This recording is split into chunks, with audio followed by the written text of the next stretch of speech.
Okay, I would like you guys to take turns to present to me at least one of your projects that you're doing that will bring in the computational thinking. So answer according to how I had you do the paper, the curriculum. But you don't have to give me like the full breakdown of everything, but what are the lessons that are going to be learned, what's going to be covered in it, and kind of like an overview of it. Okay? Who wants to go first? Okay. Ours is the cooking and baking program, which initially you guys might think, oh, okay, you have just recipes and stuff like that. But computational thinking is integrated in cooking and baking because recipes are versatile. So you guys obviously, you have just a guideline.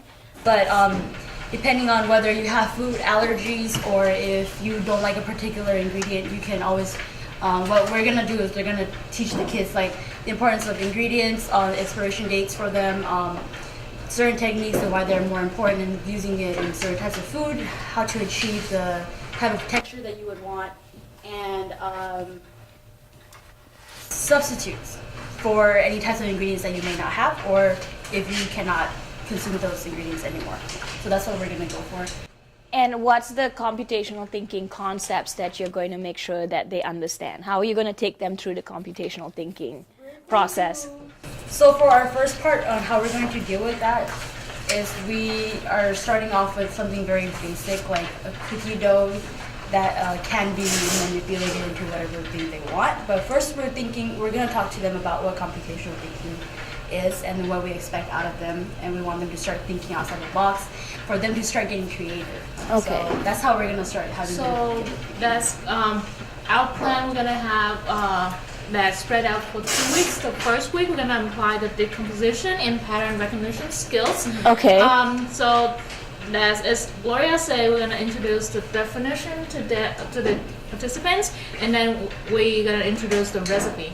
Then from the recipe, we're gonna teach them to decompose the recipe and recognize the certain ingredients. Okay. And then portion wise, like how much you need, and then look at serving wise, and then like if you need to make it. Eventually we're gonna start. So we're starting from simple to like more advanced. Okay. So it's like okay, first you're gonna think simple snacks for yourself and just for yourself only, and then like when you start getting more comfortable, and then you're gonna start thinking about okay, other people, what they might like, and like if you have to do for bigger events like holidays or that kind of stuff, then you can start multiplying, like obviously using mathematics in making the recipe for a Bigger person. right? Okay. Yeah. So how would a decomposition thing look like? So decomposition.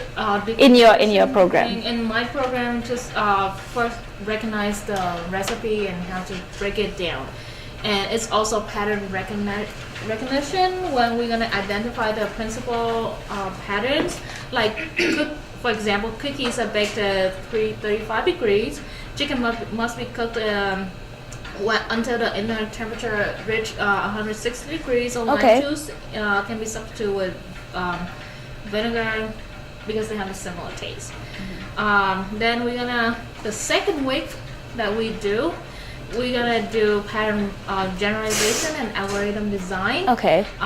Where we repeat to them the definition, recall and the definition that we taught them the first week, and give them the brief explanation of our new expectation for them. And then we're gonna recall the basic recipe we taught them the first week.